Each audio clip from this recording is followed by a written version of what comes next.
Once upon a time, in a small town named Sunnyville, lived a bright little boy named Sam. He had a special kite, not just any kite, but one that could fly higher than the clouds. One sunny afternoon, Sam took his magical kite to the vast, open field.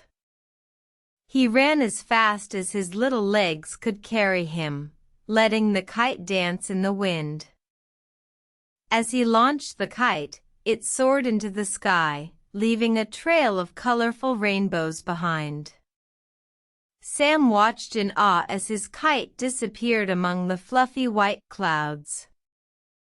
Suddenly, the kite seemed to come to life. It started to wave and dance, as if it were a playful bird. Sam gasped in surprise and joy.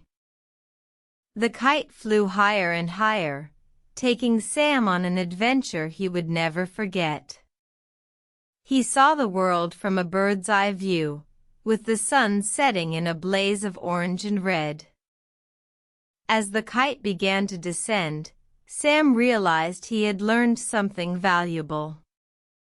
He understood that just like his kite, he too could reach new heights if he dared to dream big and never give up. With a smile on his face, Sam landed safely back in the field. He hugged his kite, thanking it for the incredible adventure. From that day on, Sam flew his kite every day, reminding himself to always reach for the sky. And so, the story of Sam and his magical kite teaches us that with a little courage and a lot of imagination, we can all fly. Good night, dear children, and may your dreams take you on wondrous adventures.